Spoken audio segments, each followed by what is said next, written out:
Salam sang debaters. Berani bertanya, berani ditanya. Jangan kerja kau hanya bertanya terus. Kawan-kawan, saudara-saudara seimanku yang baik hati dan budiman, izinkan terlebih dahulu saya mengucapkan terima kasih kepada kalian semua karena kemarin mau menolong Ibu Boru Panjaitan, ya. Bukan nyanyinya itu apa namanya itu, makan sayur asin dengan sayur kol, makan daging anjing dengan sayur kol. Kan judulnya lagunya kan Boru Panjaitan kan ya. Jadi kawan-kawan, setelah itu marilah kita berdoa agar iman ibu itu dibangkitkan. Jangan kau doakan dia sembuh. Karena kalau imannya kau bangkitkan, kita harap minta Tuhan untuk membangkitkan imannya. Imannya itulah membawa dia ke keselamatan. Baik sembuh maupun mengusir setan-setan ataupun meredam iblis. Kawannya, ini yang harus kalian pahami kawan-kawannya. Iman lebih penting daripada apa namanya itu ya, kalau minta kesembuhan. Kenapa? Tidak ada kesembuhan kalau iman tidak ada. Percayalah, nggak ada itu kawan. Nggak ada jalannya. Jangan kebolak-balik pola pikirnya kawan-kawannya. Oke. Kawan-kawan, kalian sudah melihat saya kemarin berdebat ya. Kayaknya hasil debat itu mereka kerjai saya. Pas debat tiba-tiba videonya diganti mereka kawan. Karena waktu itu saya hajar dia, babak belur juga ya kawan-kawannya. Dan apa namanya itu, ini jadi yang lain diputar. Nah, kawan-kawan saya akan membagi beberapa sesi nantinya kawan ya. Judulnya adalah blunder. Kalian bisa lihat bagaimana blunder-blunder yang mereka lakukan. Saya mulai dari belakang dulu ya, baru nanti ke depan. Oke, kita saksikan dulu highlight-nya sebagai berikut ya. Ini. Masih ke mute. Oke, silakan Bang. Sampai Anas. jam 11. Oke, Siap, oke, silakan. terima kasih. Ya. Terima kasih atas kesempatan yang dari tadi ditunggu-tunggu. Ini pertanyaan saya itu sebenarnya bukan pertanyaan ya, saya ingin menyangga sebenarnya dari tentang masalah iblis.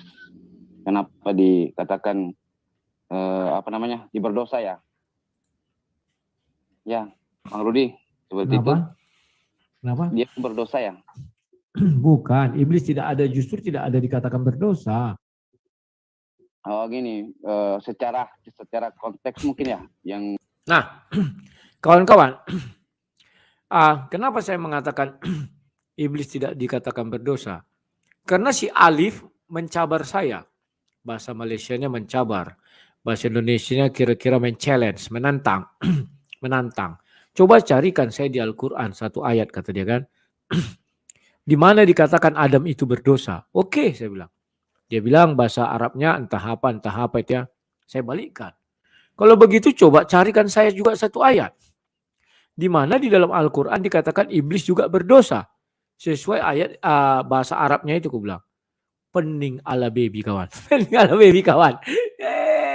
Kalian kiranya main-main bicara sama sang debaters. Gak bisa main-main kawannya. Kita lanjutkan lagi kawan. Mau dicari ayat tentang iblis ini berdosa gitu. Kalau yang saya pelajari awalnya kan penciptaan makhluk yang ada sebelum ada manusia itu malaikat dan jin termasuk iblis ya itu. Mereka adalah orang-orang yang taat beribadah, tidak ada kejahatan yang dibuat. Nah, yang membuat iblis itu menjadi salah dalam ucapannya adalah ketika datang Adam, ciptaan Allah yang diciptakan dengan kedua tangan Allah. Nah, disinilah yang pertama kali membuat suatu pembangkangan kepada Allah adalah iblis. Dengan apa? Dengan kesombongannya. Sebagaimana dalam ayat kan, illa iblis aba wastakbar. Karena dia sombong. Padahal sombong ini adalah hanya milik Allah. Nah, kawan-kawan, dia mulai mengatakan bahwa sebenarnya banyak blunder mereka nih kawan-kawannya. Kesalahan iblis itu dia sombong. Padahal sombong ini milik Allah katanya. Orang ini tidak mengerti kawan. Ya kan? Berarti yang mengajari iblis sombong itu Allah. Karena itu hanya milik Allah katanya. Ya kawan-kawannya. Jadi perhatikan kalian bagaimana dia. Kalau bahasa Arab orang ini oke lah. kalah kita akui. Kita bahasa Ibrani Yunani nggak tahu ya kawan-kawannya. Tetapi kita berbahagia terhadap penerjemah-penerjemah itu. Sehingga kita tidak hanya mengerti membaca, tetapi mengerti maksudnya. Sekarang kalian lihat, mengerti nggak di ayat yang dia bacakan? Saksikan ya, disinilah dia mati kutu kawan. Lihat, bagaimana sang debaters mengolah orang ini. Yang pantas sombong itu hanya Allah. Karena Allah itu maha kuasa. Tapi iblis merasa dia lebih. Karena dia ahli ibadah. Dia diciptakan dari api. Lebih mulia. Merasa lebih mulia. Dan intinya adalah dia membangkang kepada Allah. Itu. Kalau untuk itu tuh, untuk katakan saya. Tolong Kemudian, ditampilkan ayatnya bisa Pak? Itu yang di apa tuh Al-Baqarah ayat 34. Oh, tunggu ku bukakan. Al-Baqarah. Nah, lihat kawan. Saya sudah sering membaca ayat itu kawan. Tapi saya pura-pura nggak tahu. Tolong ditampilkan ayatnya, saya bilang. Kenapa? Dengan dia menampilkan ayat, artinya dia sudah membuka sesuatu yang bisa untuk kita bahas. Kan demikian kawan. Maka perhatikan ya, bagaimana percaya dirinya orang ini. Kita lihat sebelum kena bal-bal. 34 ya. 34. Ya. Mari kita lihat apakah iblis membangkang apa gimana. Ya kan kesombongannya. Dia membantah kan. Membangkang Ya. kepada Allah. Coba admin bisa Oke, ditampilkan. sebentar. Al-Baqarah 34 ya. Ya. Ya, 32 masih itu di layar. 34 ke bawah lagi. Ya. Wa yadhkulna lil malaikah. Ayat 34 enggak nampak di layarku. Kurang Yadhkulna kanan. lil Oh, iya, malaikati bentar. judu li Iya. Adam apa sajadu illa iblis. Aba wastakbar wa kana minal kafirin. Karena kesombongannya itu maka dia termasuk golongan orang yang kafir, yang ingkar, yang membangkang kepada Allah. Enggan, Apa? kan enggan. Di dalam ayat itu saya lihat tidak ada iblis disuruh sujud kepada Adam, yang ada malaikat. Nah, kawan-kawan, lihat itu ya. Dia mulai masuk dalam perangkap saya. Nah ini. Saya bilang, maaf Pak, di dalam ayat itu jelas-jelas tidak ada dikatakan disuruh iblis sujud kepada Adam. Yang ada itu malaikat ya kawan-kawannya. Nah, harusnya di sini dia sudah mulai paham. Kalau saya kan langsung tahu jebakan orang itu ke arah mana kawan. Tetapi kalau orang ini, yakinlah mereka nggak tahu apa yang mereka lakukan. Nah ini saya bacakannya ayat 34. Nah ini. Perhatikan ya kawan-kawan ya. Ini. Al-Baqarah 34. Dan ingatlah ketika kami berfirman kepada para malaikat, sujudlah kamu kepada Adam. Maka mereka pun sujud kecuali iblis. Nah ini kan. Artinya kalimat ini yang diperintahkan kan adalah malaikat sujud. Kenapa ujuk-ujuk jadi iblis yang dimarahi? Kan begitu lucu ya. Nah, di sini mereka mau berkilah kawan. Bahwa iblis itu bagian dari malaikat. Mereka sebenarnya ingin meniru argumen orang-orang Kristen. Di mana ketika Ayub 6 ayat 1 itu dikatakan, Ayub 1 ayat 6 ya, maka kelilinglah iblis kan setelah itu bertemu dengan Tuhan.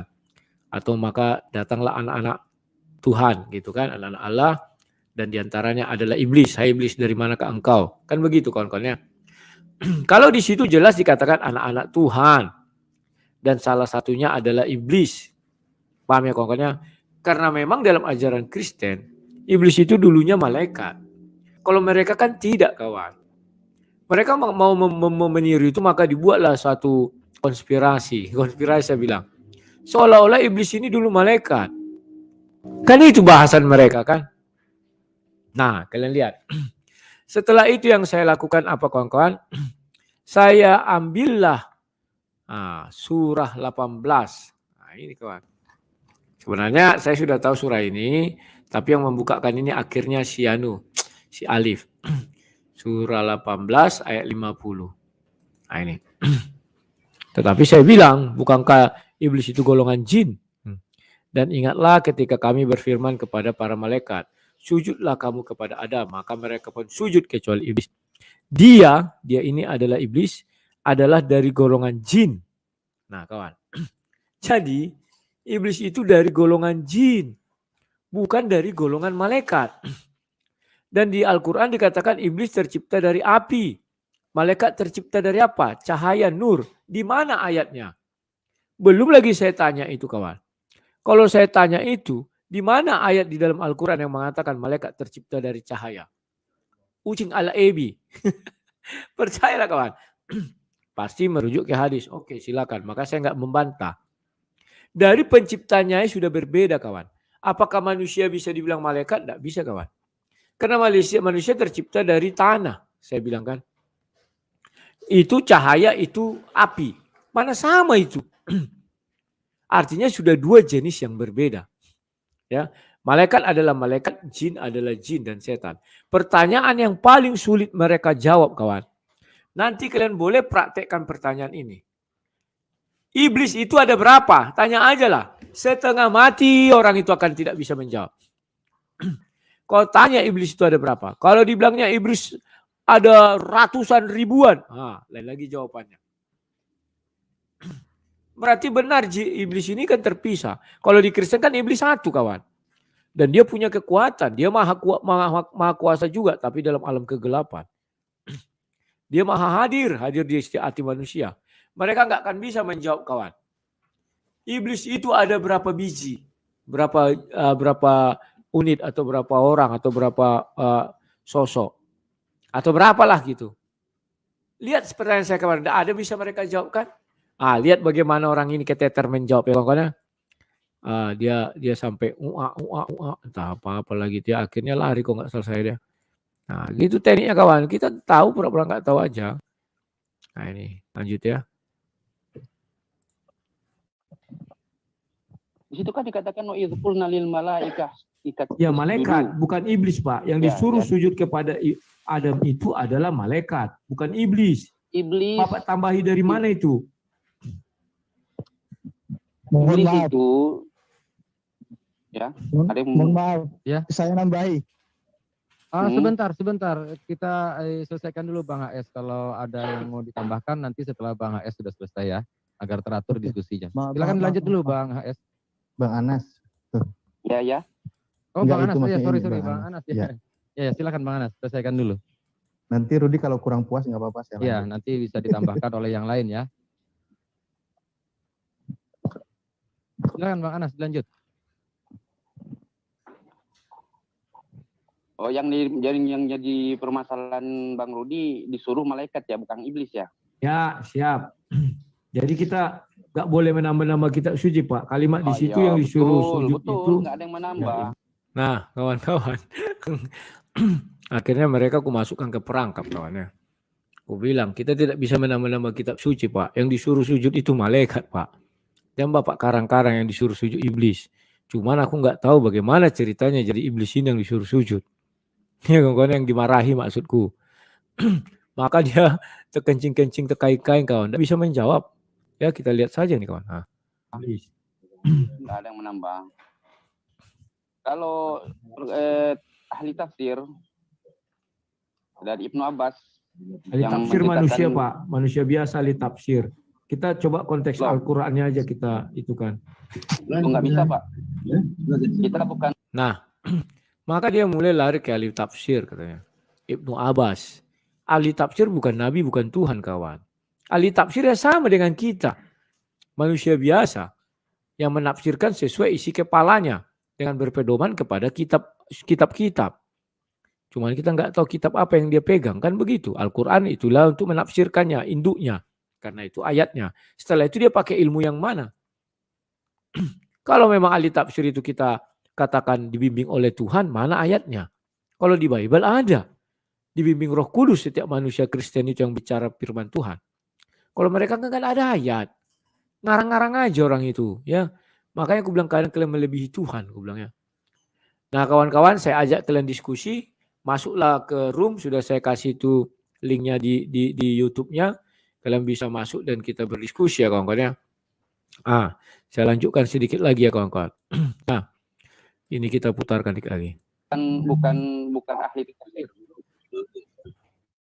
Ibnu Abbas itu adalah ulama yang hidup di zaman Rasulullah. Yang dibimbing oleh Rasulullah. Nggak bisa seperti itu. Saya nanti akan tanyakan tentang Bible Anda juga. Nah, dia sudah mulai khawatir, maka dia ingin menyerang Bible. Karena ada saya bilang saya nggak butuh pendapat profesor doktor karena ada dalam Bible. Oh berarti nggak bisa ditafsir katanya. Siapa bilang nggak bisa ditafsir? Saya bilang nggak butuh saya pendapat ulama Kristen, profesor Kristen, nggak butuh ya. Maka dia uring-uringan. Oke kawan-kawan, saya ajak kalian diskusi siang hari ini dulu. Halo Pak Suto Wijoyo, silakan monggo Pak, mikrofonnya dihidupkan. Halo, Mak, suara nggak ada. Halo Pak Suto, suaranya ora krungu. Halo. Monggo Halo. monggo Pak. Silakan. Kak Dalem, sugeng siang. Siap, terima kasih Pak. Ini bro, kita kalau menyampaikan kepada saudara-saudara kita, ini ya banyak banget memang kekurangannya. Tapi jangan selalu dipojokin bro. Kasihan saya kadang. Kalau dia sampai tengel-tengel terus nanti tidak ada temennya bro untuk debat nanti. Ya kalau ada 10 pertanyaan tuh kasihlah dia 3 biji, 4 biji itu dia bisa menjawab. Jadi ada penghiburannya. Jangan 9 atau 10 digebuk semua, kasihan. Nanti malah lain tidak ada lawannya. Repot di belakangnya nanti. Mau ngelawan siapa nanti? Kesepian sendiri ya Pak. Iya. Jadi jangan sampai tengel-tengel semua ya, sekali-sekali lah biar dia senyum, selang-seling gitu. Jadi habis ketawa gitu baru gebuk gitu. Jangan digebuk terus. Siap. Sekali-kali kasih toser. Ya. Siap. Itu aja lah. Terima kasih Kak Dalem. Oke, terima kasih Pak Suto Wijoyo. Aduh, memang keinginan saya sebenarnya begitu kawan ya. Makanya saya lihat orang sudah panik. Oke, kalian yang bertanya sama aku bilang. Kalau aku jawab semua kawan. Dia bertanya kan, curiga pula dia kawan kan. Mana buktinya iblis? Ada saya tanya, dari mana iblis itu dapat pengetahuan? Ya kan? Bahwa dia katanya melawan Tuhan. Katanya dia kan orang yang taat beribadah iblis ini dulunya kan. Kenapa? Terus dari mana? Siapa yang mengajari dia untuk melawan Tuhan? Kan demikian. Kalau yang saya lihat dari ayat-ayat itu, iblis tidak pernah melawan Tuhan. Karena dia diajari untuk sujud menyembah hanya kepada Allah semata. Kan dicerangkan si Alif bahwa iblis dan manusia diciptakan hanya menyembah Allah. Ya berarti dia benar dong. Karena disuruh dia sujud menyembah hanya kepada Allah semata. Disuruh sujud ke si Adam. Ya tentu dia hanya ikut perintah Tuhan. Bahwa iblis dan manusia saya ciptakan untuk sujud menyembah kepada Allah saja katanya. Ya kawan-kawannya unik-unik kawan. Nanti kalian lihat lagi nanti malam lagi ya. Wah orang ini pokoknya ada kapok ini. Mau minta bantu sama si Zulkifli takut ditanya mengenai sunat. Definisi sunat aja si Zulkifli nggak lulus kawan. Mau bertanya jawab sama aku ya. Halo dengan Paradiso. Dengo Paradiso silakan bro. Dengo shalom bang. Dengo ya silakan. Mataku udah agak silendris, nggak kurang apa. Ya, silakan. Ya. Bisa dengar ya? Bisa, makanya aku bilang silakan. Ya. Saya mau komentar sedikit yang beberapa hari lalu dialog dengan Pak Alif ya. Ya. Pak Alif. Kemarin juga lanjutannya. Ya silakan. Masih ingat ya yang solim itu, kata solim itu? Zolim, ya ingat. Ada mensolimi itu ada kutanyakan siapa? juga tadi malam. Ya ada itu. Ya, ada mensolimi Allah ya. Dia mensolimi diri sendiri. Ya. Allah, tapi tidak dianggap berdosa. Iya, tidak dianggap berdosa. Belum dianggap berdosa. Nah ini bisa dibayangkan kalau ada manusia mensolimi Tuhan, tapi dianggap tidak berdosa. Sedangkan kita sekarang ini manusia mensolimi manusia, ya kita dituduh kau berdosa. Nah kira-kira itu ya manusia mensolimi Tuhan, tapi tidak dianggap berdosa. Nah saya pikir mungkin Bang Rudi kita harus cari dulu definisi berdosa itu dengan solim. Ya. Dari sumber mereka, kita cari dari sumber mereka. Saya pernah membaca dari sumber mereka itu tentang solim itu. Ya di dalam hadis itu ya berdosa. Tetapi Ya. menurut Pak Alif itu ya solim itu belum berdosa. Tidak dosa. Nah, tidak dosa. Jadi mungkin Bang Rudi harus cari dulu hadisnya itu dari sumber-sumber mereka itu solim itu apa. Dan kalau manusia mensolimi manusia apakah berdosa? Terus bagaimana kalau manusia mensolimi Tuhan? Ya. Ya, karena Adam ini kan mensolimi Allah. Begitu kan ceritanya. Ya. Nah, dia anggap bahwa itu belum berdosa. Jadi ya coba kita lihat dulu definisi solim dan dosa itu dari sumber mereka supaya bisa ini menjadi bahan apakah tidak berdosa, karena justru di kita ini kan justru Adam berdosa makanya diusir dari Taman Eden. Ya. Begitu, Taman Eden. Nah, kedua, Bang Rudi ada lagi pertanyaan Nandar. Saya dengar di YouTube-nya Pak Bombon. Ada pertanyaannya begini, Bang. Jadi sama juga pertanyaan yang lama Ini yang Zakir Naik dengan Ahmad Dedak yang dulu, kalau mana ayat yang mengatakan Yesus akulah Tuhan, sembahlah aku. Nah, sekarang dia pakai versi baru. Begini versinya. Di mana tertulis di Alkitab, Yesus berkata, akulah firman. Nah, begitu. Akulah, di mana tertulis aku adalah firman. Nah, jadi ini versi-versi ini yang mereka kembangkan terus, yang kemudian ya sebenarnya kalau kita berpikir bahwa dengan kebodohan mereka itu mengulik-ulik suatu narasi untuk kemudian ditanyakan kepada kita. Padahal kita menilai bahwa sesungguhnya pertanyaan itu pertanyaan anak kecil atau pertanyaan orang bodoh. Ya. Pertanyaan menurut saya itu pertanyaan khas umat hafalan kan. Umat hafalan itu hanya maunya secara literal tertulis di situ. Aku ini adalah ini. Ketika tidak ada tertulis seperti itu, ya dianggap tidak ada. Dianggap tidak bisa diterima. Padahal yang tertulis itu lateral itu kan menurut Ibu Sofiatul itu tingkat kecerdasan orang tuh hanya menghafal saja itu paling rendah. Tingkat kecerdasan yang paling rendah itu menghafal. Dengan melihatnya secara lateral saja kan itu kan lateral. Di mana Yesus mengatakan aku adalah Tuhan, sembahlah aku. Padahal kalau dia sudah Tuhan tidak mungkin dia bilang sembahlah aku. Sudah otomatis kita sembah kan? Iya, tidak perlu tertulis di situ sembahlah aku.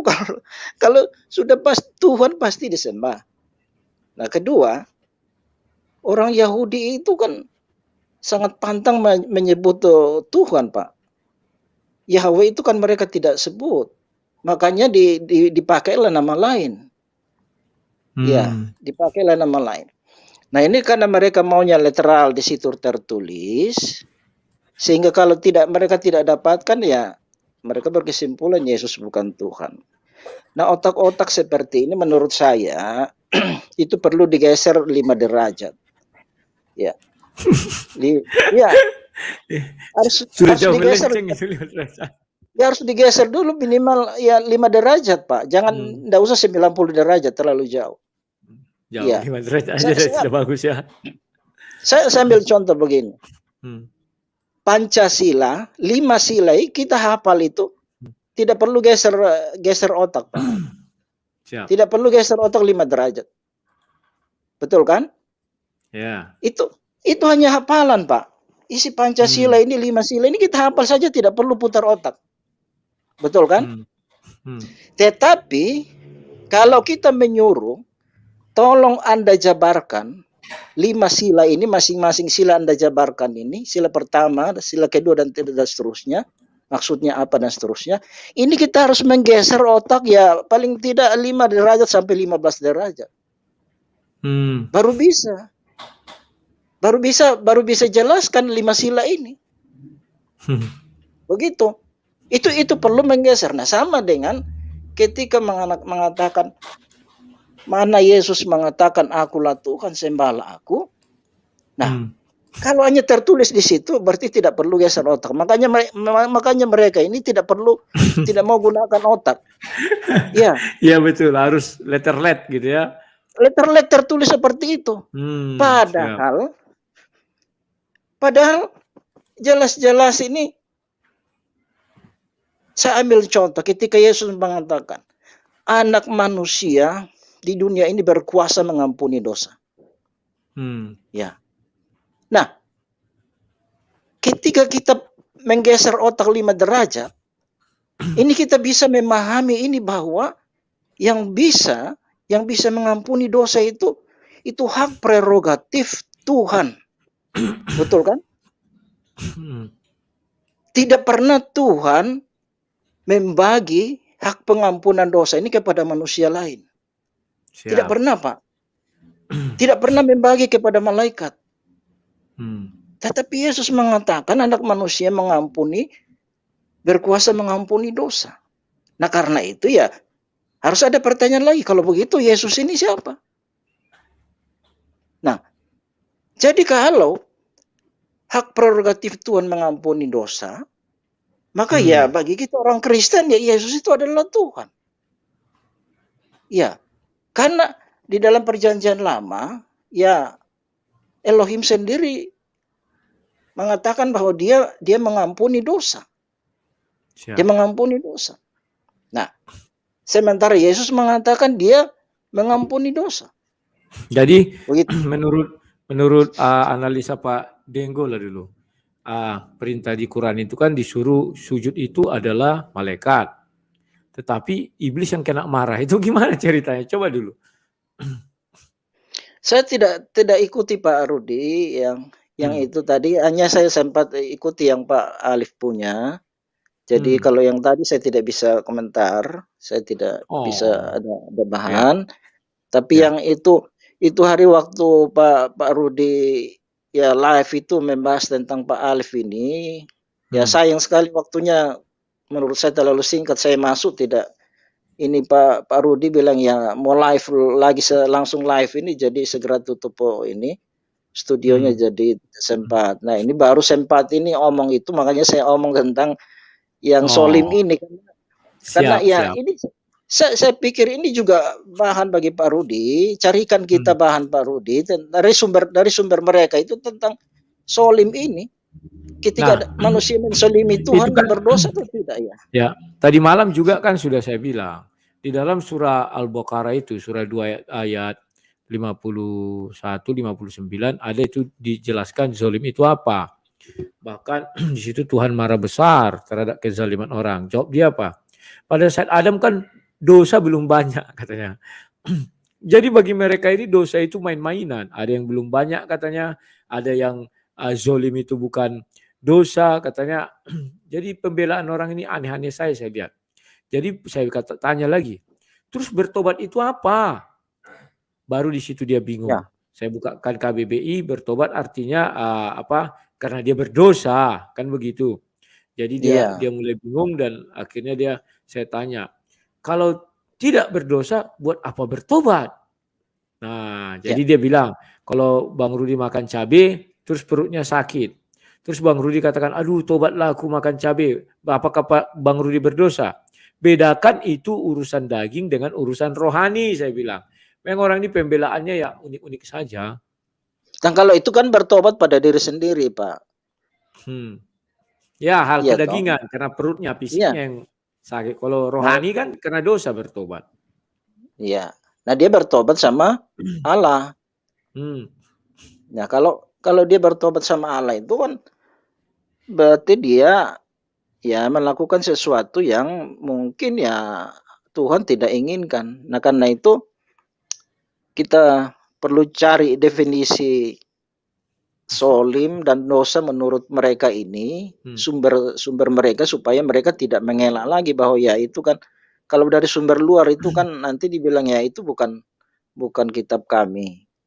Nah, kita perlu cari dari sumber mereka ini supaya ya jangan mengelak lagi tentang solim ini. Jelas-jelas mensolimi Allah itu kok dianggap tidak berdosa. Makanya aku pun heran lihat orang ini. Katanya zolim terhadap diri sendiri. Bukan terhadap diri sendiri dia zolim. Karena ada perintah jangan kau sentuh buah pohon ini. Kayak Kuldi itu kan. Disentuhnya artinya kan melawan Tuhan. Malah dia bilang, Ya. oh itu tidak melawan Tuhan. Katanya. Ya, menurut saya kan bagi kita di Kristen ini kan berdosa itu kan berarti melanggar perintah Tuhan. Iya kan? Ketika kita melanggar perintah Tuhan, berarti ya kita berdosa.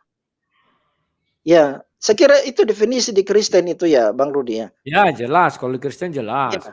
Apapun pekerjaan yang melanggar perintah Tuhan dosa.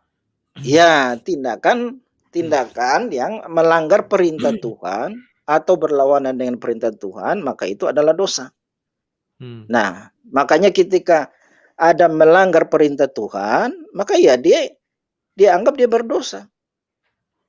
Begitu. Karena perintah Tuhan jangan makan buah itu. Tetapi ketika dimakan, ya melanggar. Begitu. Saya kira itu Bang Rudi dari saya. Oke, terima kasih Bang Linggo, sama-sama. Jadi kawan-kawan, ternyata aku suka lihat kawan-kawan Kristenku udah mulai teliti sekali ya melihat. Ya puji Tuhan lah ada cara begini sehingga aku merangsang otak saudara-saudara Kristenku untuk teliti ya. Dan memang lihatlah, ternyata faktanya mereka tidak mengerti ajaran agama mereka sendiri. Zolim dibilangnya tidak berdosa. Makanya melonte bagi mereka itu tidak berdosa kalau dikawini. Baru pagi diceraikan. Banyak itu kawan. Itulah trik-trik untuk mengalahkan dosa. Trik mengalahkan dosa, lakukan yang dihalalkan, kan diizinkan. Malam dia nikah. Oke, nikah siri. Setelah itu pagi diceraikannya kawan. Jadi dia tidak masuk dosa. Itu bukan berzina. Sekalipun itu namanya melonte misalnya kita ya. Saya pernah dengar itu banyak itu ya. Di Arab, di mana-mana. Itu triknya kawan ya. Ya gitulah kawan. Tuhan pun mau mereka bodoh ya. Aduh. Halo Bro Napit, hidupkan mikrofonnya silakan. Halo. Halo. Ya, selamat siang. Ya, siang lah. Silakan. Mau nanggapin debat tadi malam aja lah, lucu. pas yang mengatakan Alkitab tidak perlu Ustadz Alkitab tidak perlu tafsir apa itu cuman saya cuma sebentar sih nontonnya, ketiduran. Yang dia katakan, oh ya tunggu nanti Pak Rudi ntar Bibelnya saya bahas juga katanya, yang diambil dari Ibrani 7 ayat berapa itu yang Allah api yang menghanguskan apa? Nah, jadi mereka menganggap Allah itu api. Terus diambil lagi dari Yesaya. Yang gunung batu, Allah gunung batu. Jadi seakan-akan Allah itu makanya betul juga lah bilang. Bangga jadi orang goblok. Kita ingin belajar. Kita ingin belajar di mana kok bisa mereka begitu. Pingin juga kita belajar di mana mereka itu belajar. Kok jadi orang bodoh kok jadi bangga gitu. Dan yang makanya mereka juga menafsir-nafsirkan kitab Kidung Jemaat itu ya seperti itulah. Porno kan ya. Ya itu aja lah. Biar sehat-sehat selalu lah. Semakin bertambah hikmat dari Tuhan. Ya. Terima kasih Bro Napit. Sama-sama. Puji Tuhan kawan-kawannya banyak mulai orang-orang Kristen berani berbicara. Aku senang kawan. Dan berani menganalisa, melihat sesuatu ya. Tidak dengan kacamata kuda lagi. Dan mereka sudah bisa melihat kawannya. ternyata belajar, kuliah, atau sekolah bangga jadi orang goblok itu dia pun lah ini mau cari di mana belum tahu dia kawan. Saya juga belum dapat yang sudah lama malang melintang dalam dunia debat. Apalagi lah ini. Lihat kawan kemarin apa dia bilang. Tuhan itu gunung batu katanya. Berarti kalau menyembah batu, nggak ngerti kau, aku bilang kan. Gunung itu sesuatu yang besar, batu itu yang kokoh, aku bilang kan. Itulah tempat perlindungan yang teguh, aku bilang. Baru dia bilang, Tuhan itu api membakar. Gini, alah bang, udah salah kuat-kuat pula diucapkannya kawan-kawannya.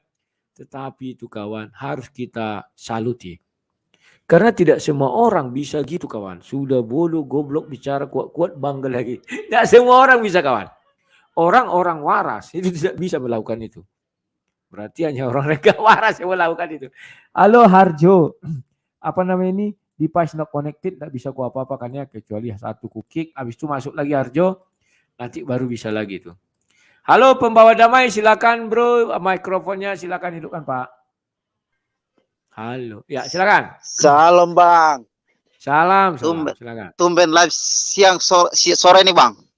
Siap, karena mengejar setoran. Jujur aja aku ngejar setoran biar bulan depan selesai Rumah Anak Terang. Karena sudah anjlok YouTubeku. Silakan. Oke bang, begini bang. Kalau di Alkitab kita kan bang, ada dua sosok yang ingin disembah bang. Berarti berarti ada dua Tuhan ya bang. Ya. Kan kalau kita menyembah itu berarti kita menyembah kepada Tuhan ya bang. Ya, menyembah itu dalam kamus besar bahasa Indonesia kepada Tuhan juga itu. Iya betul. Sujud menyembah kepada Tuhan. Berarti di Alkitab kita bang, ada dua sosok yang yang ingin disembah bang. Sekarang kan semalam membahas tentang iblis ya bang. Sebenarnya bang, kalau orang itu pandai bang, sebenarnya iblis itu Tuhan juga bang. Kok bisa? Sekarang bang, coba bukakan saya di Lukas berapa? Lukas 4 ayat 6 sampai 7 bang. Bentar ya. Ini baru tahu aku nih, ini pandangan lainnya nih. Lukas 4. Bentar ya, Lukas 4. Lukas 4, tar. Ayat berapa? Ayat 6 sampai 7 bang. 6 sampai 7 kebacakan. Kata iblis kepadanya, segala kuasa itu serta kemuliaannya akan kuberikan kepadamu, sebab semuanya itu telah diserahkan kepadaku, dan aku memberikannya kepada siapa saja yang kukehendaki. Jikalau engkau menyembah aku, seluruhnya itu akan menjadi milikmu. Silakan. Betul kan bang? Ya. Kalau kita berlogika, artinya kan iblis kan tidak dikatakan Tuhan, tapi kan begini, iblis kan minta juga ingin disembah, segala sesuatunya dia akan berikan kepada kita. Tuhan pun begitu bang. Jadi makanya di dunia ini bang, kalau orang Kristen sama Muslim bang, selalu memperebutkan itu. Sebenarnya memang ada dua Tuhan. Sekarang Tuhan yang mana? Yang benarkah? Apa yang ingin menjerumuskan? Sekarang mereka lah yang menilai sendiri. Ya. Karena iblis pun menjanjikan segala sesuatunya. Itu aja bang. Terima kasih. Oke, terima kasih pembawa damai. Iblis pun menyamar ya jadi malaikat terang.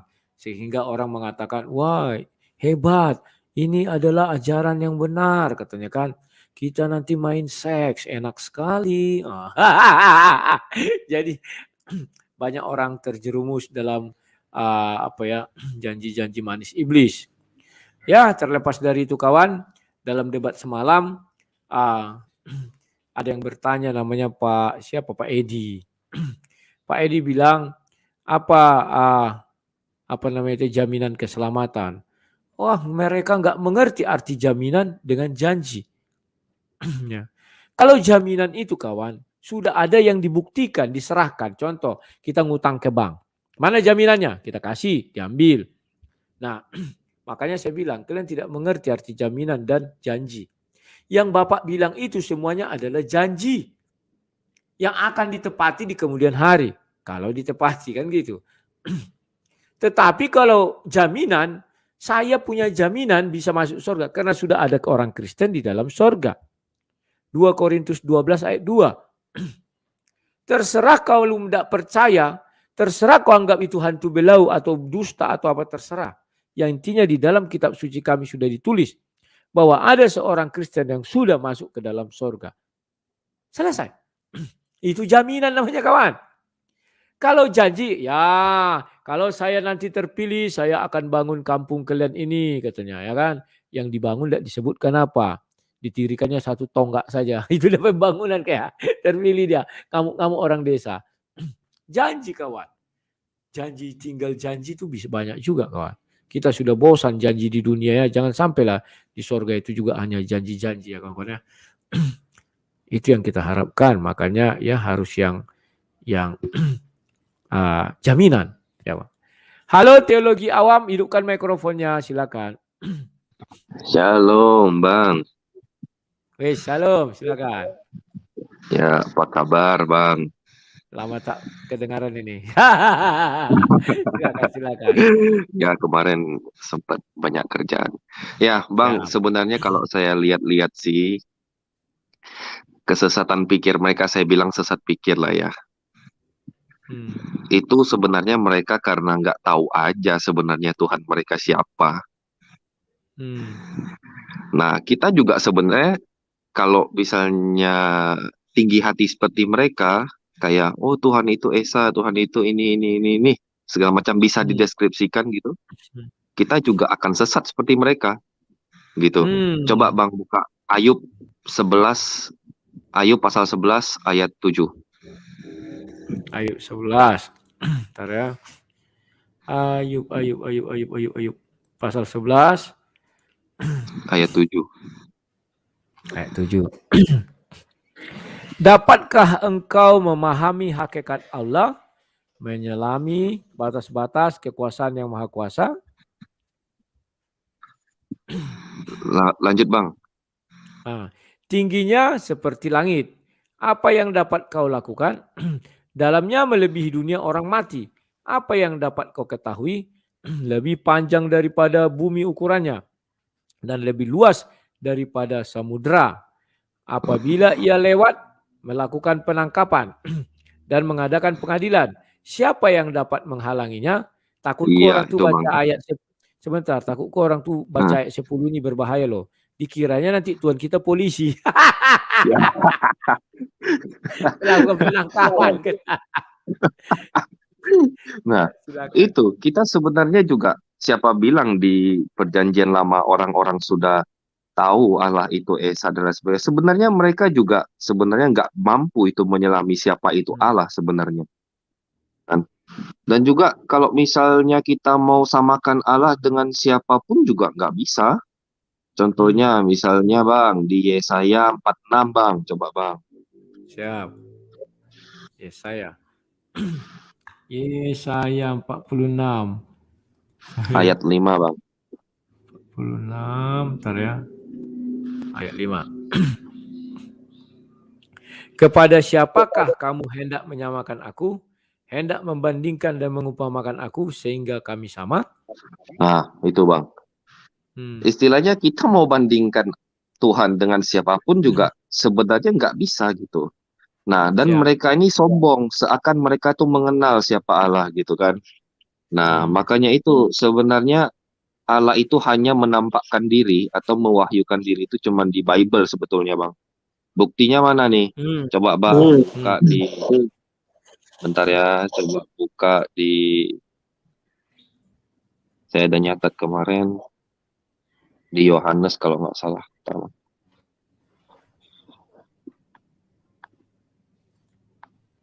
Di Yohanes 1 ayat 18 Bang.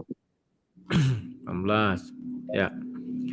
Tidak seorang pun yang pernah melihat Allah, tetapi anak tunggal Allah yang ada di pangkuan Bapa, dialah yang menyatakannya. Nah, ini dia Bang. Jadi kalau misalnya pengen tahu siapa itu Tuhan yang sesungguhnya Tuhan, lihatlah di Bible karena anak tunggal Allah itulah yang menyatakannya. Kalau enggak kalian semua sesat semua kalian, karena kita nggak bisa memahami Allah yang hidup itu secara utuh dan membandingkannya pun nggak bisa. Dengan apa kita mau bandingkan dia gitu kan? Nah, dan juga saya yang itu juga perkataan Abang bahwa mereka itu sebenarnya antitesis dari kita. Saya setuju itu Bang. Sangat setuju. Di Alkitab Tuhan tidak pernah minta disembah. Bahkan murid-murid itu yang rame-rame ngikut Tuhan itu dimarahin. Kalian ngikut saya bukan karena haus firman Tuhan. Kalian lapar kata Tuhan. Lapar ya. Mana Ya. itu ya? Gak pernah Tuhan mau orang ngikut dia ramai-ramai mau nyembah dia. Mau nyembah silakan, gak pun gak apa-apa. Yang pengen itu adalah si iblis. Jadi memang semuanya itu sangat-sangat seperti sebuah antitesis, betul kata Abang. Nanti lah lain kali saya coba selikin lebih dalam lah. Kalau dapat referensinya nanti kita hajar lagi di sini. Mantap ya Bang ya? Terima kasih teologi awam. Ya, sama-sama. Lihatlah kawan, betapa bahagianya aku ya. Nama dia teologi awam, tapi dia sudah mulai ngeri kawan. Sana sini sana hebat ya. Apa enggak gentar kalian lihat orang simsalabim itu menghadapi laskar Kristus yang sekarang ini kawan? Gentar kawan, yakinlah. Jadi mereka paling hanya bisa bertanya, mana buktinya? Yesus mengatakan dia adalah firman. Itu harus tertulis. Itu ada namanya makna tersurat dan tersirat ya. Mereka itu memang gitulah bebalnya kawan. Aku dari dulu sudah bilang, setelah Yesus datang, hanya iblislah yang minta disembah. Hanya iblis yang minta disembah. Setelah itu, mereka selalu ingin menguji ketuhanan Tuhannya orang Kristen. Bagaimana sih bentuknya? Ya, kita sebagai manusia sih memang buat perumpamaan. Tetapi sudah dibilang ayat itu, tidak ada yang bisa pas percis. Dan itu selalu kuakui kan. Aku bukan Tuhan loh, aku hanya bisa menjelaskan sisi A. Untuk bagian ini nggak bisa, tetapi Tuhan mampu membuat itu. Orang itu justru jadi tidak percaya Tuhan mampu membuat itu. Karena aku tidak bisa. Ya, ini bahaya juga loh kawan. Karena kita berhadapan dengan orang-orang yang bangga jadi orang goblok kawan. Ini susahnya. Kalau dia paham apa yang kita bilang misalnya, ini perumpamannya tapi hanya sebatas ini loh.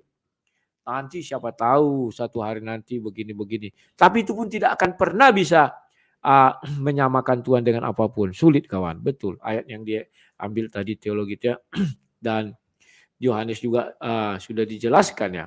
Jadi Tuhan yang sesungguhnya Tuhan itu yang dibawa oleh Yesus itu kawan. Jadi bilang itu nggak bisa lagi diubah-ubah itu kawan-kawan ya. Kayak mana lagi mau ngubahnya itu kawan. Jadi udah mulai banyak orang bilang antitesis ya. Dokumen itu tahun 2009 lah aku baca itu. Semenjak aku mulai berdebat kan. 2009, pokoknya sampai 2011 lah. Tepatnya aku udah lupa karena udah lama sekali ya. Memang kuliah antitesis kawan ya. Ini Mr. Yushman. Halo Mr. Yushman, silakan Mr. Yushman. Mikrofonnya masih mati, padam. Halo Bang Rudi, kedengaran ya? Ya silakan. Ya silakan. Menanggapi yang tadi malam Bang, seru itu Bang. Pertama, siapa tuh yang bilang ya, ada ya dari Muslim yang bilang kunci surga itu amal saleh.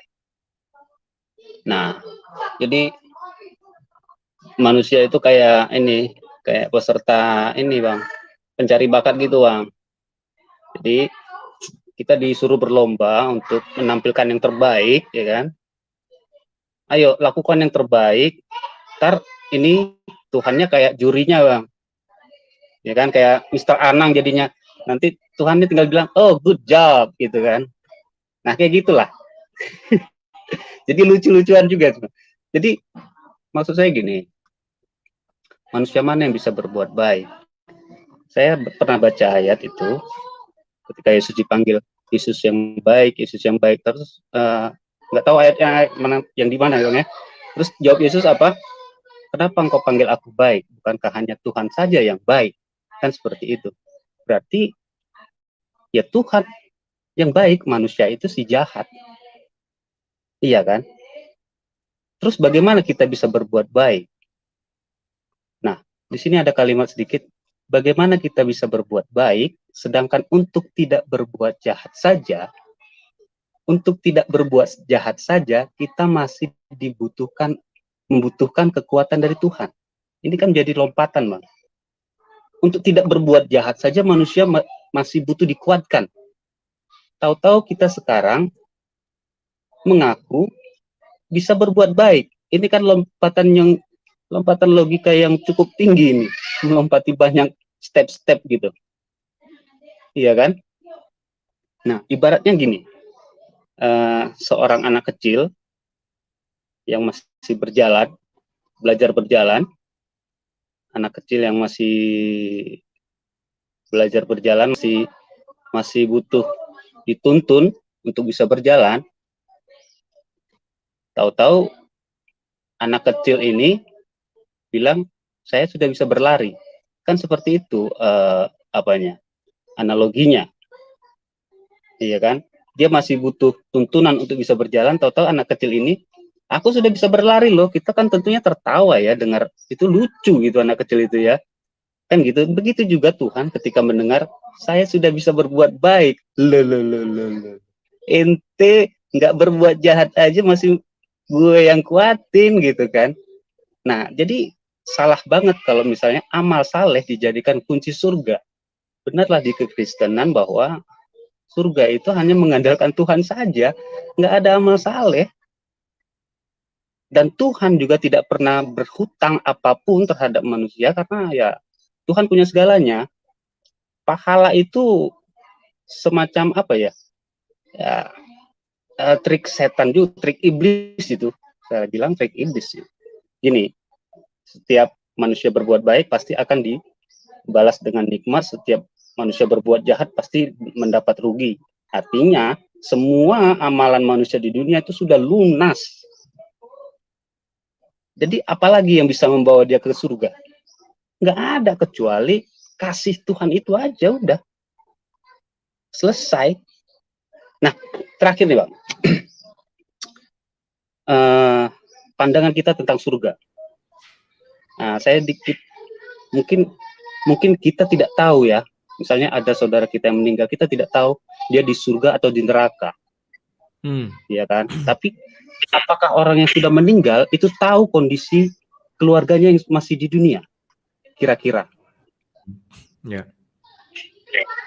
Tahu nggak Bang kira-kira Bang? Nggak tahu. Yang di surga, yang di akhirat itu kira-kira tahu nggak kondisi keluarganya yang masih berziarah di dunia ini? Nggak tahu. Kalau saya bilang sih tahu. Mereka bisa merasakan apa yang saudaranya rasakan di dunia. Nah, kita tidak tahu kondisi mereka di sana. Nah, surga seperti apa yang kita minta ketika kita sampai di akhirat? Apakah kita bisa bersukacita di surga dengan melihat saudara kita atau anak kita atau keluarga kita di dunia yang cekcok, yang tanpa sukacita? Tentu kita juga tidak bisa sukacita di surga itu. Iya kan? Jadi surga seperti apa yang kita mau? Mungkin saya masih bisa tersenyum di neraka jika anak saya sukacita di dunia. Itu saja surga saya. Demikian Bang, terima kasih waktunya. Oke, terima kasih Mr. Yusman. Ya kawan-kawan, itu pendapat Mister. Ya, kawan-kawan, di layar ini sudah ada begoders. Makanya aku bilang bangga jadi orang goblok itu satu anugerah. Wajahnya kayak ku kenal. Tapi mataku sudah rabun ya, nggak kulihat lagi tuh kawan, harus pakai kacamata. Asumsi kau lain debat sama Ustadz Zuma mencret lu kan. Entah sejak kapan lah aku mencret sama si Zuma. Video masih ada. Video masih bisa ditonton. Lihat saja bagaimana si Zuma mencret di situ ya. Bahkan definisi sunat saja dia nggak tahu. Ya, memang gaya dia menjawab so hebat. Tapi yang ditanya apa, yang dijawab apa. Cuman suaranya agak keras biar kelihatan hebat ya. Dan terakhir-terakhir ini debat sama si Zuma berbahaya kawan. Kenapa? Dia suka apa yang nggak kita bilang pasti dibilangnya. Kita tidak ada menghina, dibilangnya menghina, itu yang pertama.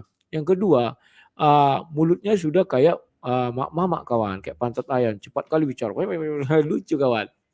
Ya Zul, kalau kau bisa menghubungi Zuma, suruh dia berdebat sama saya di ISDN atau di MDM ya.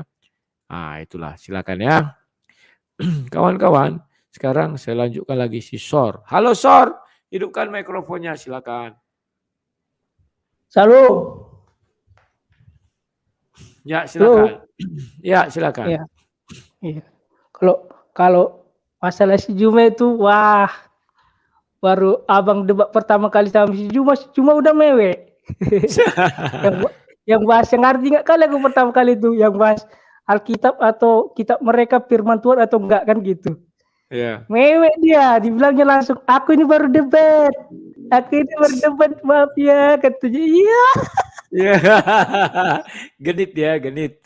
Iya, genit dia langsung. Padahal gayanya sok jago kan gitu.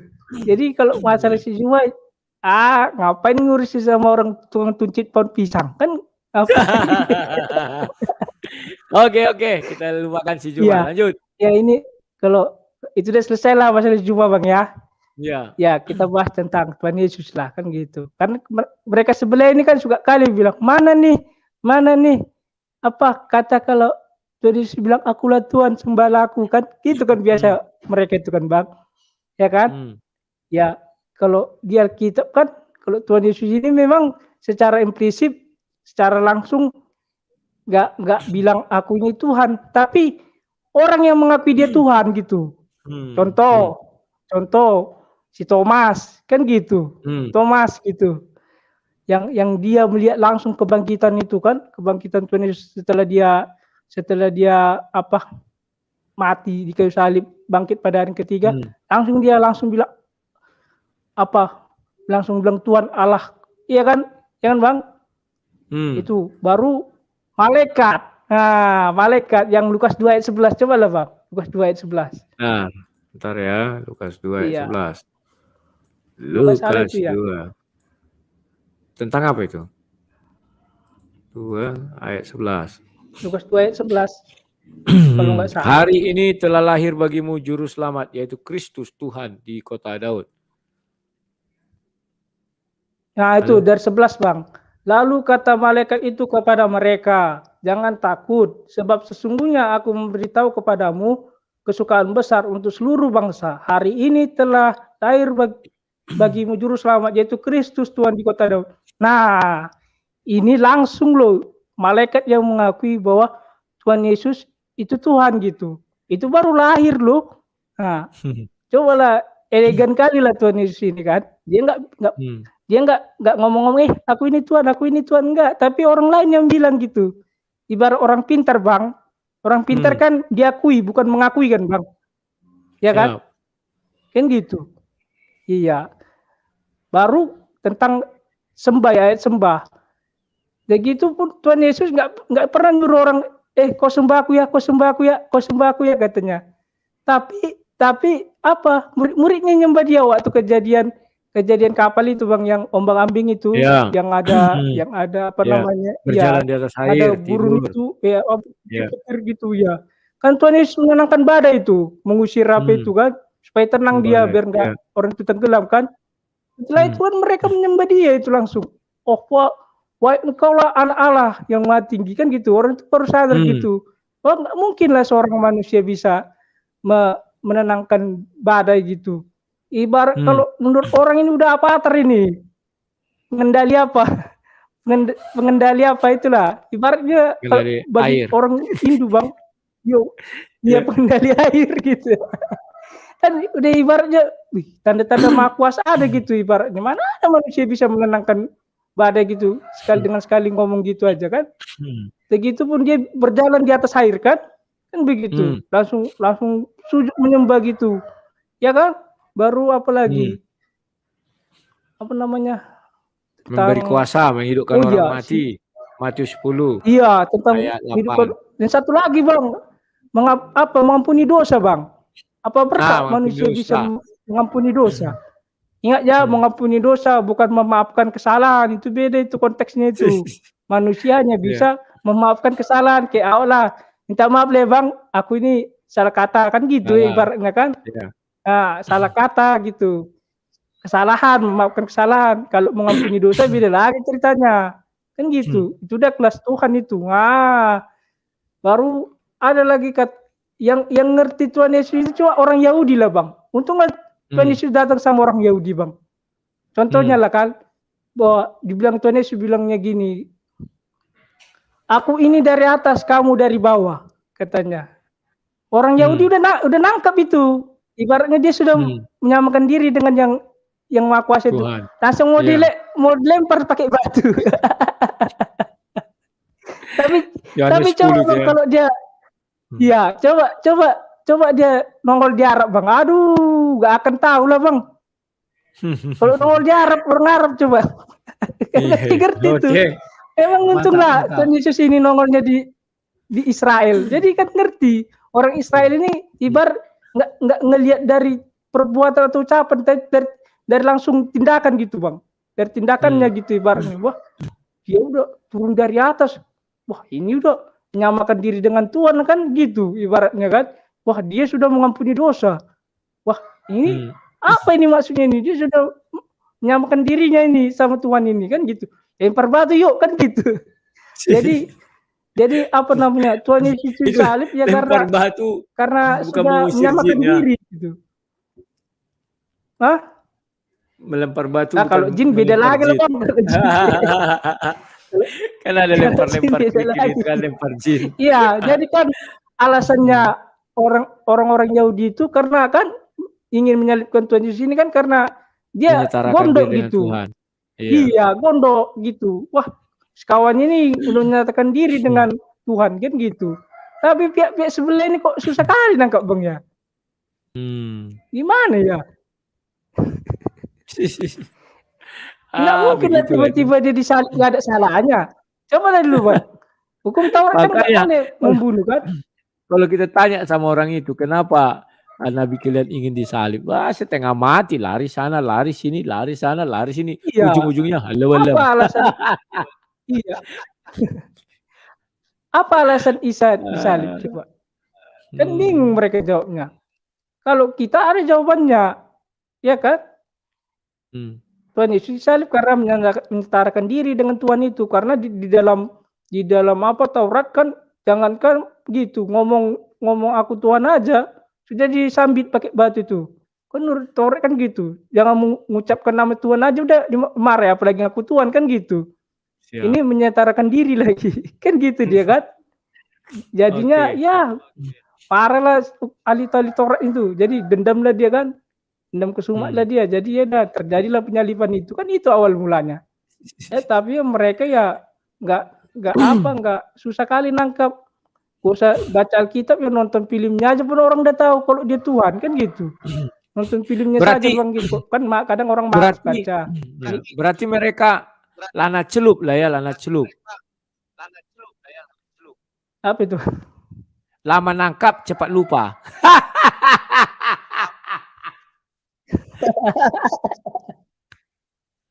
Oke, begitu aja sore. Iya. Aduh. Ya. Oke, terima kasih Sor, sama-sama. Itulah celup kawan. Sudah kata si Sor sampai jengkel dia. Sudahlah nonton filmnya itu gampang kali, tak bisa juga. Sudah membaca kitabnya pun tak bisa juga. Kenapa mereka nggak bisa? Karena lana celup. Lama nangkapnya, tetapi lupanya cepat. Dan yang membuat itu juga kawan, karena mereka kan ingin mengalahkan Yesus sebagai Tuhan. Membuktikan Yesus bukan Tuhan. Artinya kan ingin mengalahkan. Itu kan. Tetapi ya sudah, sampai kapanpun mereka nggak sanggup kawan. Ya begitulah kawannya.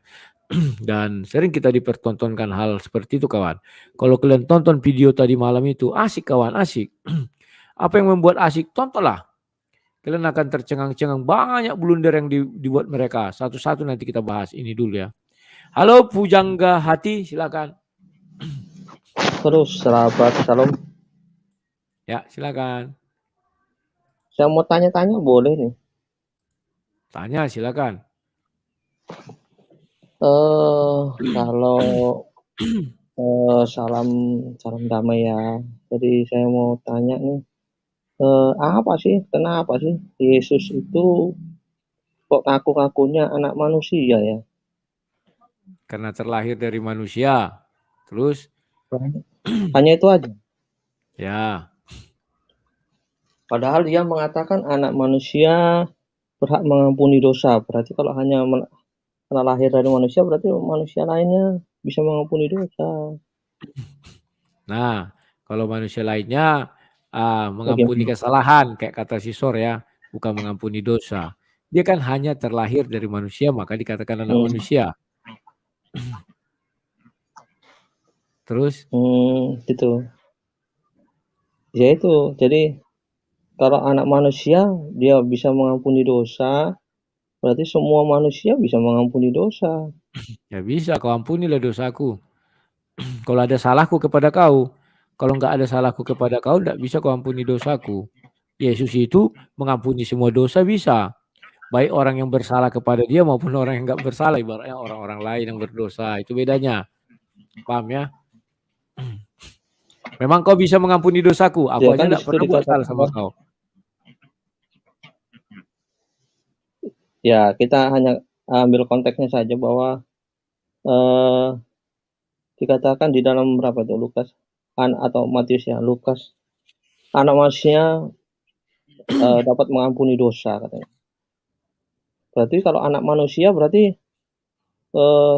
semua manusia bisa mengampuni dosa. Ini pernyataan Memang yang bisa. benar ya. Pernyataan yang apa? Memang bisa kok semua manusia ngampuni dosa. Kok tetapi individu misalnya aku buat salah kepadamu, kau mengampuni aku bisa. Dosaku kau ampuni bisa.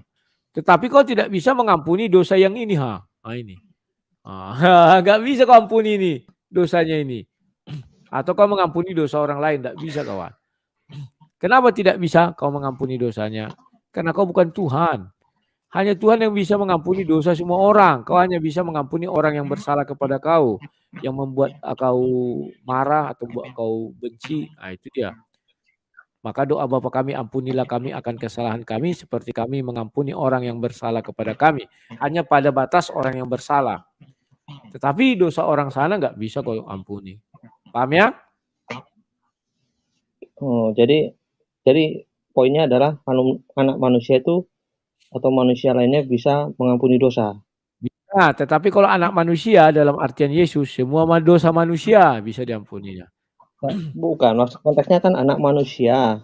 Ya. Anak manusia, saya bacakan ya, contohnya di Makanya, dalam. Bro, makanya kau cerdaslah dikit.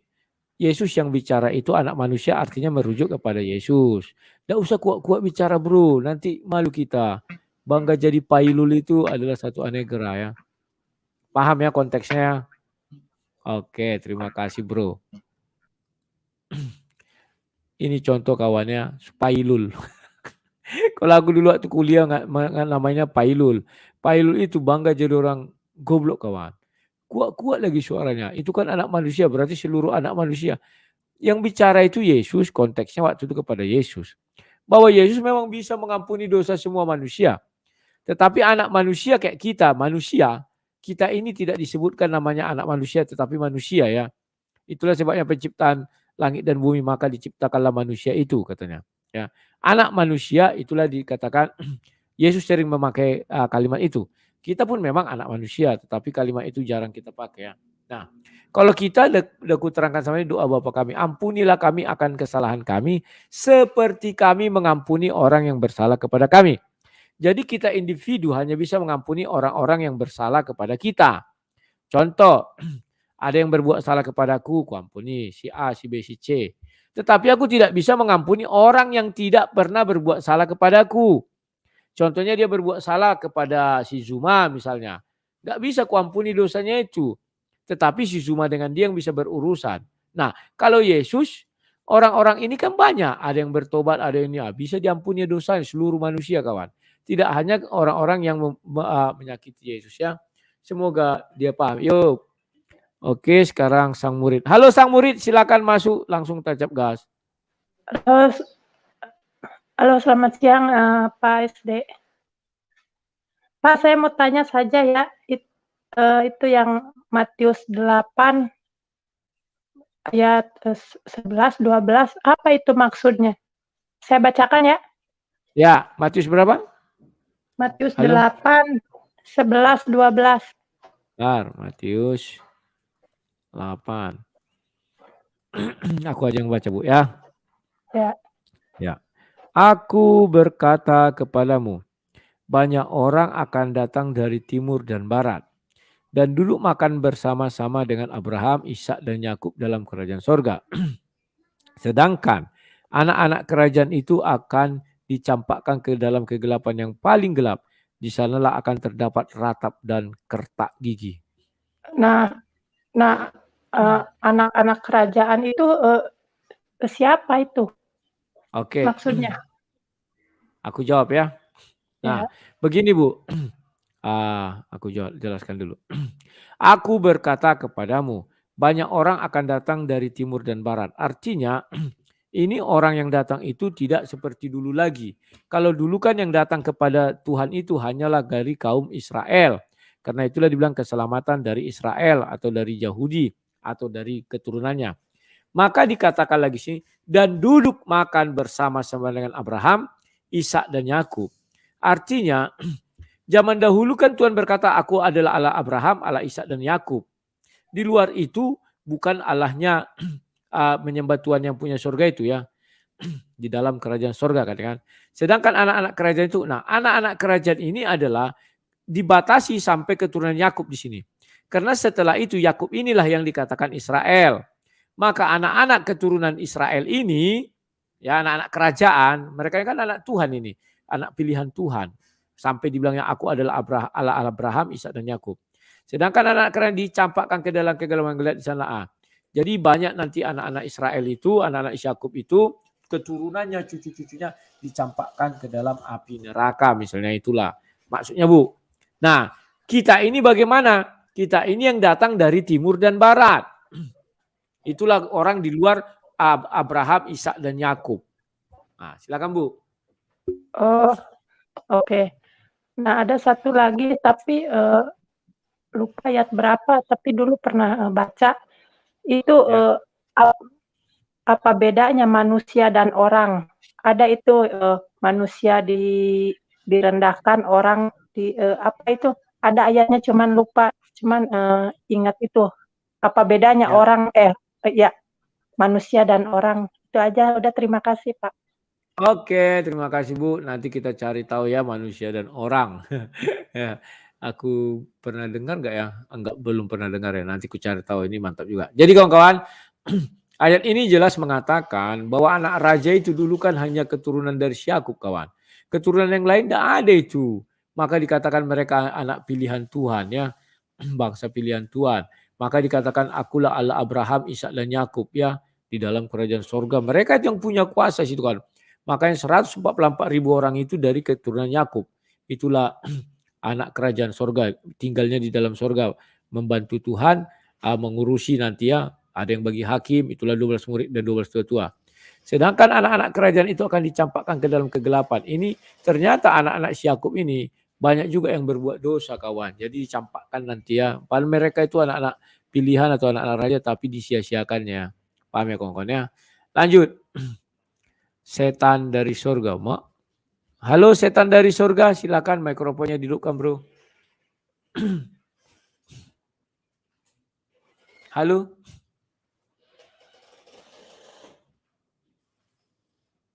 Halo. Oh, setan dari surga lari kawan. Dari surga dia. Jangan takut, ya aku nggak takut. Silakan. Shalom Le, Oras. Shalom, Oras. Walaupun debat lah semalam, cuman aku ngambil kesimpulan kalau kayak orang si Jumaya itu ya gitulah. Mereka menyamakan Islam dengan Kristen gitu. Ibaratnya kita jadi serumpun. Pertanyaan orang itu maju juga ke pertanyaan Kristen gitu. Mereka tidak mau, ibaratnya tidak mau mengakui gitu. Padahal mereka sendiri mengulik dari Alkitab itu sendiri. Tengok aja semua channelnya. Pasti bahasanya Alkitab. Karena mereka mengakui kita serumpun. Padahal kita pun gak serumpun. Karena Tuhan kita beda dengan orang itu. Pasti orang itu menguliknya seperti itu. Mereka pun membonceng orang Yahudi. Di mana dasarnya orang Yahudi, mereka ngakui bahwa orang Yahudi serumpun dengan orang Islam. Kan gitu. Tapi mereka tidak mengakui Kristen. Tapi mereka mengakui, mengintip Alkitab itu juga gitu. Tanpa sepengetahuan orang Kristen, mereka bahas. Dan mereka diam-diam mengakui bahwa kita serumpun dengan mereka. Tapi kita tidak mau mengakui mereka gitu. Cuman aku lihat kayak gitulah kalau aku ngambil kesimpulan debat semalam itu seperti itu. Pertanyaan mereka tidak jauh-jauh dari Alkitab sendiri. Untuk ibaratnya menjadi penjawaban dari pertanyaan Bang Rudi semalam gitu. Jadi itu yang jadi ku ambil kesimpulannya gitu. Cuman mereka ya ibaratnya malu-malu kucing lah gitu kan. Ya kan, bahasanya seperti itu, malu-malu kucing, diam-diam mengintip ya kan, tapi mau mencomot juga gitu dari isi Alkitab itu sendiri sebagai jawaban dari apa yang ditanyakan orang Kristen gitu, supaya jadi ibaratnya kalau orang sekarang bilang tolak balanya lah gitu ya kan. Ya seperti itulah prinsip orang itu, seperti itu kalau aku tengok ya kan. Jadi untuk malaikat dan manusia yang lain bahas itu dengan siapa itu semalam, aku pun ketawa juga ya kan. Jadi tahu runutan kitab orang itu seperti apa. Dulu malaikat sujud dengan manusia, setelah lahir Muhammad manusia yang malaikat yang ibaratnya lebih besar kuasanya dari manusia, sampai ada malaikat pencabut nyawa, malaikat sisa kubur. Pada derajat manusia dulu lebih tinggi, sampai malaikat itu pun sujud sama manusia kan gitu. Kok setelah lahirnya Firman itu kok jadi terbalik lahirnya Muhammad kan gitu pertanyaannya. Kalau kayak kan hampir mau dimirip-mirip sama orang itu. Kita ada perjanjian lama dan ada perjanjian baru. Orang itu seperti perjanjian lama dulu malaikat sujud sama manusia. Perjanjian barunya orang itu kan lahirnya Muhammad, manusia yang sujud sama malaikat dengan mengatasnamakan Tuhan orang itu kan gitu. Jadi seperti itu kesimpulannya kan gitu. Ya kan? Tapi kan karena apa? Tuhannya tidak pernah nyata gitu mereka lihat dengan perantara malaikat aja, malaikat jangan ibaratnya dengan dalil bahwa ini loh firman dari Tuhan supaya bisa menyiksa manusia, kurasa dendam juga kurasa malaikatnya. Ya kan gara-gara sujud ya kan. Dulu dia sujud, sekarang kau yang kusiksa. Seperti itu bahasannya. Jadi kalau menurutku ya jangan dihabiskan lah ya kan. Mungkin nanti banyak serangan-serangan lain dari seperti ini gitu kan. Banyak juga serangan gara-gara kata Allah, kata firman, kata apapun, mereka juga menyerang keimanan orang Kristen. Jadi kalau bisa sama Laya ya nggak usah lah dihabiskan, kita jawab dengan apa adanya aja lah, supaya bisa pemikiran orang itu berkembang. Itu aja Laya, makasih. Siap, terima kasih. Ya banyak masukannya, kasihlah dia dikit pur. Kalau dalam pertandingan apa itu orang bilang tanding bola itu ya pur setengah katanya gini-gini ya apa boleh buat. Dan saya selalu mengasih kelonggaran kepada mereka ya karena apalagi kalau dia sudah jawab halau walam atau goib, tak pernah aku paksa kawan. Coba lihat kemarin debat. Aku tunggu-tunggu dia jawab kan halau walam. Ada yang mau ditambahkan Pak Rudi atau disanggah? Enggak ada lagi karena dia sudah menjawab halau walam. Aku bilang, apa yang mau aku sanggah sudah halau walam, dah menyerah itu kan. Tidak ada lagi kawan. Hanya Tuhan lah yang tahu ya. Tidak mungkin kita pergi bertanya sama Tuhan, aneh-aneh aja. Halo, jangan takut. Oh sudah tadi ya. Aku hadir. Halo, silakan mikrofonnya dihidupkan. Aku hadir.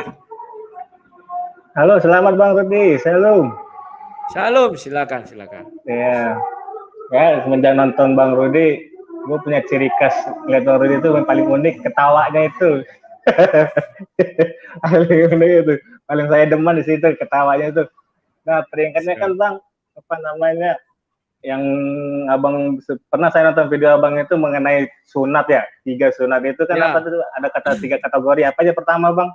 Yang pertama keturunan Abraham, yang kedua keturunan budaknya Abraham, yang ketiga adalah penjahat kelamin. Nah, tadinya Bang sebelum saya nonton video abang itu 3 sunat, rencana saya mau sunat juga. Tapi karena nonton video abang, wah nanti kalau gue sunat jadi penjahat kelamin ini. Jadi nggak jadi Bang. Nanti di akhir zaman gue, wah ini penjahat kelamin ini pada penghakiman. Wah, nggak mau lah, nggak jadi saya sunat. Itu yang pertama. Nah, jadi saya sangat bersuka cita Bang kita untuk bagian iman Kristen selama kita dipilih oleh Tuhan yang hidup, yang nyata, yang diturunkan dari Bapa kita. Nah, ini aku ada satu Bang untuk pesan untuk kita semua. Coba buka di Alkitab Bang, tolong Bang, Lukas 18. Lukas 18. Lukas 18. Ya, ayat 41.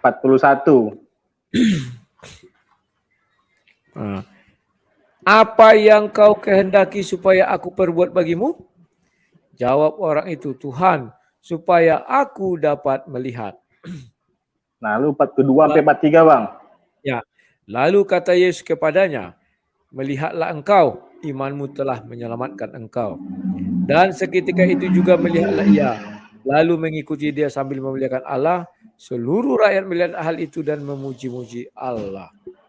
Nah, itu saya dapat itu Bang, benar-benar saya minta ke Tuhan ya kan, gimana supaya saya selamat. Nah, ternyata jawabannya itu. Nah, ini Bang, intinya dari makna ini kenapa Yesus harus menjawab, melihatlah engkau, imanmu telah menyelamatkan engkau. Kenapa tidak Yesus bilang gini, melihatlah engkau, aku sudah menyembuhkan engkau. Nah, itu. Betul. Paham nggak? Kan gitu. Padahal kan orang buta itu dia tahu nih, dia itu Tuhan gitu. Tapi kenapa Yesus nggak menjawab, lihatlah engkau, aku sudah menyembuhkan engkau. Kenapa harus menjawab Yesus itu, melihatlah engkau, imanmu telah menyelamatkan engkau. Nah, siap. Saya dapat itu Bang, saya renungin. Iblis mampu merusak pikiran dan hati manusia, tapi iblis tidak mampu menyelamatkan manusia. Siap. Nah, orang buta tidak melihat, tapi dia percaya pikiran dia sama hati dia sudah satu, bahwa di hadapan dia itu adalah utusan Allah untuk bisa menyelamatkan dia, untuk bisa dapat melihat kembali. Tidak ada keraguan. Makanya Yesus menjawab, imanmu telah menyelamatkan engkau. Sebab ya pikiran dan hatinya sudah bersatu. Tidak ada keraguan. Keselamatan itu ada di depan dia. Siap. Nah, itu yang saya dapat Bang. Makanya dari mereka, murid-murid Yesus yang hilang, pikiran dan hati mereka sudah dirusaki iblis. Ya, 1 Timotius 4 ayat 1 ya. Mereka ikut ajaran setan-setan dan roh penyesat. Iya. Jadi sampai selamanya pun mereka tidak akan selamat apabila pikiran dan hati mereka tidak bersatu dan tidak membuka. Tuhan tidak akan datang ke mereka. Percayalah itu. Dan akan mereka binasa selamanya. Nah, kita sebagai murid Yesus yang sudah dipilih, karena iman kita percaya pikiran dan hati kita sudah bersatu. Gitu. Makanya Yesus hadir di tengah-tengah kita selalu. Siap. Itu Bang yang saya sampaikan kepada untuk Bang Rudi ya, supaya ya untuk melawan mereka itu gimana caranya hati mereka itu bisa kita buka dan pikiran mereka itu kita hancurkan. Supaya mereka mencari di mana sih yang benar itu Bang. Karena ya iblis itu mampu merusak pikiran dan hati manusia tapi tidak mampu menyelamatkan. Itu. Oke. Nah, itu pesan saya Bang. Terima kasih banyak ya Bang. Jadi ingat aku betahamu. Betahamu itu singkatan, kepanjangannya bela tanah air, hancurkan musuh.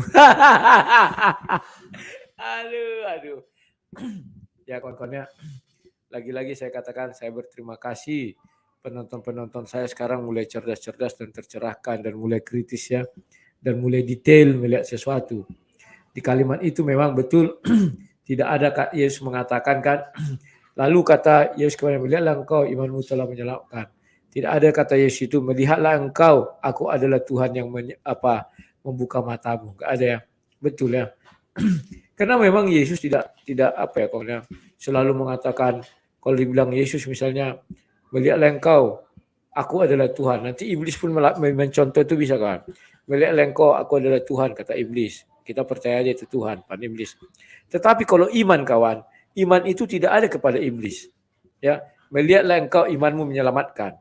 Ya, tidak ada iman kepada iblis kawan. Kalau iblis menjadi Tuhan ada kawan. Ya, itu hebatnya kawan. Dan memang betul ayat Alkitab selalu mengatakan imanmu yang menyelamatkan. Itulah sebabnya aku kawan kalau berdoa untuk orang sakit memang kuminta dia sembuh. Tetapi yang paling kuminta itu imannya itu ya dibangkitkan agar imannya itu yang menyelamatkan. Ya begitulah kawan ya. Halo setan dari sorga, hidupkan mikrofonnya silakan. Halo setan. Halo. Ngeri juga. Halo Pak. Siap. Halo silakan. Sorry tadi sinyalnya jelek. Siap, silakan. Suara robot. Bang ini Bang, aku ada yang mau kutanya nih. Sebenarnya tentang Adam sama Hawa dulu posisinya di mana waktu makan buah itu? Di surga atau di bumi? Kalau di bumi kayaknya sih bukan ya. Kalau menurut aku bukan di bumi. Di surga kayaknya juga bukan menurut aku gitu loh Bang. Cuma di mana? Soalnya kalau di surga kok ada setan di situ. Masa surga ada setan? Gitu loh. Makanya aku bingung.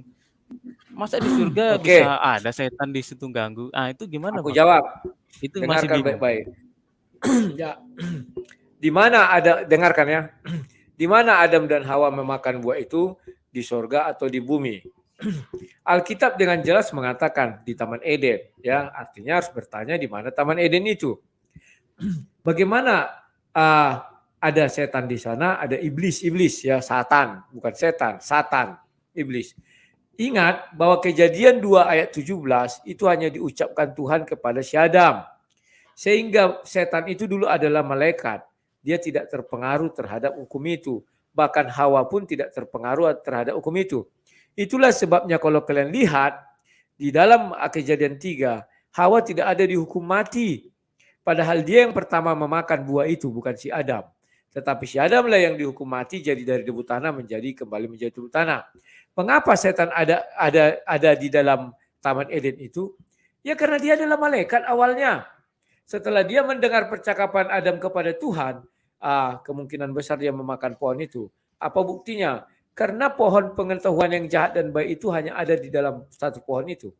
Kalau dari Tuhan itu pengetahuan baik semua, nggak ada jahatnya. Maka di situ ada kalimat pohon pengetahuan yang baik dan jahat, ada dua pengetahuan ya. Ada yang baik, ada yang jahat, ada yang baik dan jahat. Ya. Jadi sangat mungkinlah iblis memakan pohon itu, maka dia menjadi jahat. Tetapi karena iblis tidak terkena hukum itu, maka dia masih bisa merayap-rayap di dalam taman itu, bisa ke sana kemari. Karena dia tahu manusia diciptakan serupa dan segambar, sementara iblis tidak serupa dan segambar. Maka iblis tidak punya kemuliaan pertama. Yang kedua, iblis tidak punya daya cipta. Maka dia ingin menggoda manusia itu agar bisa serupa dan dengan Tuhan. Kan itu ucapan dia. Kalau kau makan buah ini maka kau akan sama dengan Tuhan katanya. Tetapi dia keliru. Si Hawa harusnya tidak memberikan buah ini kepada si Adam. Itu keinginan iblis. Agar apa? Si Hawa tetap bodoh, si Adam tetap bodoh, si Hawa bisa disekutukan iblis. Tetapi si Hawa memberikan kepada si Adam. Si Adam memakannya langsung. Begitu ditelan, digigit dia, Tuhan langsung datang. Tetapi ketika si Hawa memakan, Tuhan belum datang karena dia nggak terikat hukum itu. Halo, ada lagi pertanyaan? Satan dari surga? Oke. Berarti Itu aja? sekarang posisinya enggak Bang? Halo? Ya, halo? silakan. Halo. Berarti sekarang iblis itu masih bisa di surga juga enggak, Bang? Kalau sekarang ya, Nah, kondisi sekarang. Oke, aku jawab. Setelah iblis itu dihukum, dia masih bisa keluar bertemu dengan Tuhan. Di Ayub 6 dikatakan juga dia keliling-keliling ya, maka Tuhan bertanya kepada iblis, bertemu dengan iblis dan berbicara. Bisa. Tetapi kapan dijatuhkan? Ketika Yesus mengatakan, aku melihat bintang itu dijatuhkan. Dan di Wahyu dikatakan dia menyeret sepertiga. Artinya dia menyeret malaikat-malaikat juga ya. Itulah waktu itu iblis dijatuhkan dari surga. Kalau dahulu iblis masih bisa naik turun surga ya. Jangan kalian bilang pari aja yang bisa naik turun surga. Iblis juga. Jadi kalau ada orang yang bilang dia naik turun surga, sekarang ini dalam mimpi, dalam hantu belau segala macam, kayak iblis lah dia tuh naik turun surga ya. Oke. Kalau Tuhan kan enggak turun saja, naik saja, enggak lagi naik turun kayak lift. Nah, iblis dulu bisa kawan, keliling-keliling dia kan ke bumi ini. Nah, setelah itu iblis tidak bisa lagi di surga. Karena dia sudah menggoda juga malaikat-malaikat lain, maka Tuhan menjatuhkan dia ke bumi ya kawan-kawannya. Itulah akhir dari perjalanan iblis. Oke, itu aja dulu perjumpaan kita sore hari ini. Nanti malam saya masih berdebat ya, mereka masih penasaran, mereka masih mau nguji dalil. Ya nggak apa-apa, biarkan saja. Semoga kita nanti sore bertemu ya. Oke, sekian dan terima kasih. Salam sang debater. Jangan lupa nonton video tadi malam ya. Banyak blunder di situ yang kalian lihat. Yang saya hajar mereka, saya pura-pura diam aja, pura-pura nggak tahu. Oh iya, padahal di kuliah orang sudah megap-megap, udah mepet ya, nggak bisa apa-apa lagi. Tapi saya tidak mau menghajarnya sampai terkapar karena nggak bagus. Oke, sekian dan terima kasih. Salam sang debater.